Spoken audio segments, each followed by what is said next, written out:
Everyone. आज हम करेंगे सेकंड पैसेज के क्वेश्चन नंबर 23 टू 27 और ये हमें दिए गए हैं ऑप्शनल क्वेश्चन। ऑप्शनल में हम क्या करते हैं, पहले हम क्वेश्चन पढ़ लेते हैं। जैसे हमने 23rd पढ़ लिया, 24th पढ़ लिया, 25th सारे पढ़ लिए। उसके बाद हम ऑप्शन नहीं पढ़ते हैं, उसके बाद हम क्या पढ़ते हैं, पैसेज। पैसेज से हमें आइडिया हो जाता है। क्योंकि अगर हम 4 ऑप्शन पढ़ेंगे, यहाँ पे चारों में अलग अलग बात लिख रखी होगी और हम पैसेज में वो ढूंढेंगे। इसकी बजाय, खुद को कंफ्यूज करने की बजाय, पैसेज पढ़ो जहाँ पे भी क्वेश्चन रिलेटेड लाइन आए और वहाँ पे ही आंसर होगा। और जैसे ही आप चारों ऑप्शन पढ़ोगे आपको पता चल जाएगा ठीक कौन सा है। सो स्टार्ट करते हैं क्वेश्चन नंबर 23rd से। Research completed in 1982 found that in the United States soil erosion, देखते हैं पैसेज में कहाँ दिया गया है। Section C, the United States, where the most careful measurements have been done, discovered in 1982 that about 1/5 of its farmland है, ये tiny है, farmland as losing topsoil at a rate likely to diminish the soil productivity। इन्होंने क्या बोला, 1/5 जो इसकी farm land थी United state की, वो टॉप सॉइल को लूज कर रही है और उससे क्या हो रहा है, at a rate likely to diminish the soil productivity. Top soil से क्या होगा, डेफिनेटली उसकी प्रोडक्टिविटी कम हो जाएगी, बहुत ज़्यादा कम हो जाएगी। ऑप्शन देखते हैं अपने। Reduce productivity of farmland by 20% was almost as severe as in India and China, was causing significant damage to 20% of farmland, would be reduced by converting cultivated land to meadow or forest। अब हमें पता चल रहा है कि इसका answer A और सी में से है। क्योंकि यहाँ पे 20% की बात हुई है। आपको लग रहा होगा कि पैसेज में तो ऐसी कोई बात नहीं थी, लेकिन पैसेज में देखो इन्होंने दे रखा है 1/5 दे रखा ना इन्होंने, देखो यहाँ पे, that about 1/5 of its farm land. 1/5 कितना होता है, 20% ही होता है। थोड़ा सा मैथ भी लगाना पड़ेगा आपको यहाँ पे। 1/5 of its farmland as losing topsoil at a rate likely to diminish the soil productivity। Okay, अब हम दोबारा से अपना देखते हैं, क्वेश्चन देखेंगे कौन सा ऑप्शन सही रहेगा यहाँ पे। अब ये बोल रहे हैं कि इन्होंने रिड्यूस कर दिया प्रोडक्टिविटी 20%, लेकिन हमारे पैसेज में क्या दिया गया है कि वो डिमिनिश कर रहा है, धीरे धीरे ख़त्म कर रहा है। सो ये एक डायरेक्ट स्टेटमेंट है। हम जाएंगे सी के साथ, जो कि क्या बोल रहा है, वो कॉजिंग सिग्निफिकेंट डैमेज क्रिएट कर रहा था to 20% of farm land. I hope इसमें आपको कोई डाउट नहीं है। डाउट है तो आप वीडियो पीछे करके दोबारा देख सकते हैं। बात करते हैं क्वेश्चन नंबर 24 की। By the mid 1980s farmers in Denmark में फार्मर्स क्या कर रहे थे ये मिड 1980s में, देखते हैं। देखो, fertilizers use doubled in Denmark in the period 1960 to 1985। यहाँ पे क्या हुआ है, फर्टिलाइजर्स का यूज डबल हो गया है, ऐसा ही कुछ दिया होगा हमें ऑप्शन में। Used 50% less fertiliser than Dutch farmer, ऐसा कुछ नहीं है। Use twice as much fertilisers as they had in 1960, यही बोला गया है। यही अपना आंसर ठीक है, लेकिन फिर भी अपनी मन की तसल्ली के लिए सी और डी भी पढ़ लेते हैं। Applied fertilizers much more frequently than in 1960, no, वहाँ पे डबल की बात हुई है, ट्वाइस की बात हुई है।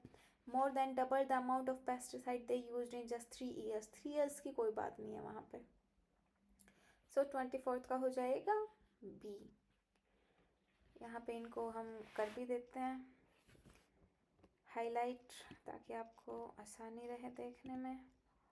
24th का सी और 24th का भी हमने ढूंढ लिया है। अब हम बात करते हैं क्वेश्चन नंबर 25 की। Which one of the following increase in New Zealand after 1984। 1984 के बाद न्यूजीलैंड में क्या इंक्रीज हुआ था। सो देखते हैं अपना क्वेश्चन नंबर 25। ये देखो, यहाँ पे न्यूजीलैंड का नाम है, तो ये बात हो रही है आगे न्यूजीलैंड की। A study of the environment effect conducted in 1993 found that the fertilizer subsidies have been followed by a fall in fertilizer use, the removal of subsidies bracket में छोड़ देते हैं। The removal of subsidies also stopped land clearing and overstocking, which in the past had been the principal cause of erosion. Farmers began to diversify. ये देखो इतना बस इन्होंने इतने में क्या दे रखा है और ब्रैकेट में भी इन्होंने इस लाइन को एक्सप्लेन कर रखा है और ये सारी एक्सप्लेनेशन ही है। क्वेश्चन बस हमारा यहाँ सोल्व हो रहा है। Farms begin to diversify. ये देखो Which one of the following increased in New Zealand after 1984?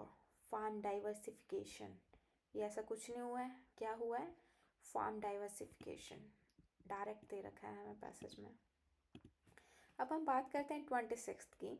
The writer refers to some rich countries as being less enlightened than New Zealand because क्या reason था कि वो less enlightened थी? Let's see. अब यहाँ पे बात हुई है in less enlightened countries and in the European Union the trend has been to reduce rather than eliminate subsidies. यहाँ पे क्या कर रहे हैं देखो, ट्रेंड क्या था इन कंट्रीज में, ये रिड्यूस कर रहे थे सब्सिडी को, एलिमिनेट नहीं कर रहे थे। And to introduce new payment to encourage farmers to treat their land in environmentally friendlier ways or to leave it follow.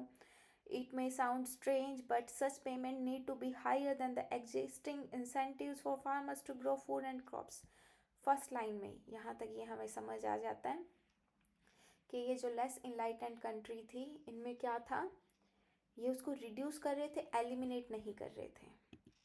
ये देखो ये आ जाएगा यहाँ पे, पढ़ते हैं अपने option. They disprove of paying farmers for not cultivating the land, ऐसा कुछ नहीं है। Their new fuel crops are as harmful as the ones they have replaced. No. Their policies do not recognize the long-term benefit of ending subsidies. ये देखो वहाँ पे subsidies की ही बात हो रही थी और वो क्या कर रहे थे, वो उसको कम कर रहे थे लेकिन ख़त्म नहीं कर रहे थे। और वो क्या था, वो लॉन्ग टर्म बेनिफिट नहीं देख पा रहे थे।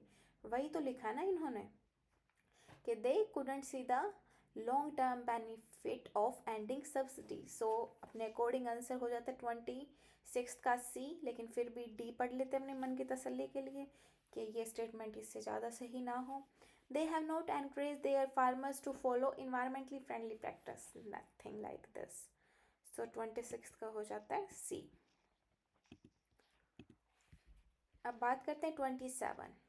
The writer believes that Uruguay round agreements on the trade will, क्या करेगा ये, देखते हैं अपना पैसेज में।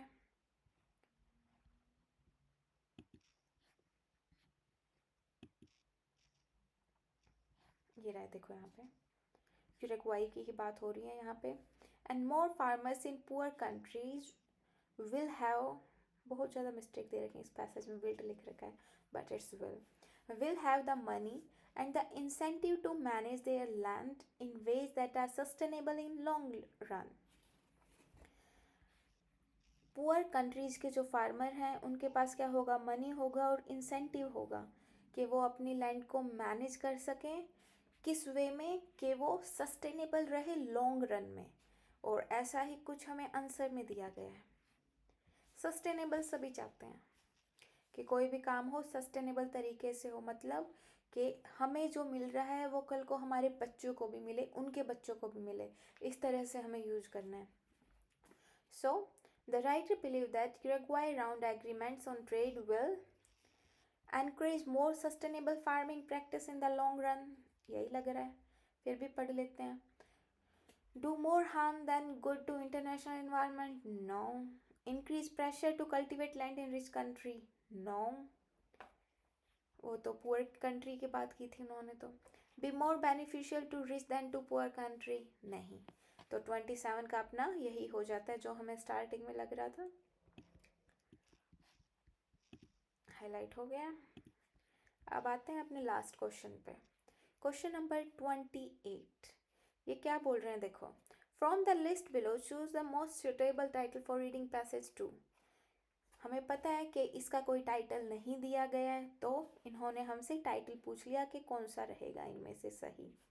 अब देखते हैं, environmental manage, increasing the world food supply, soil erosion, fertilisers and pesticide, the way forward, farm subsidies. जब आप पैसेज पढ़ते हो तो आपको पता चलेगा कि सारी चीज़ों का जिक्र हुआ है पैसेज में, लेकिन मेन थीम यहाँ पे क्या थी?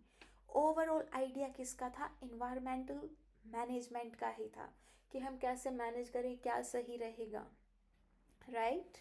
सो अपना आंसर हो जाता है 28 का ए। इसके साथ ही ये पैसेज हो जाता है ख़त्म। नेक्स्ट वीडियो में करेंगे हम पैसेज नंबर 3। आई होप आपको कोई डाउट नहीं है इसमें। है तो आप हमेशा की तरह कमेंट सेक्शन में लिख सकते हैं and I will definitely solve your doubt. Bye bye, have a good day.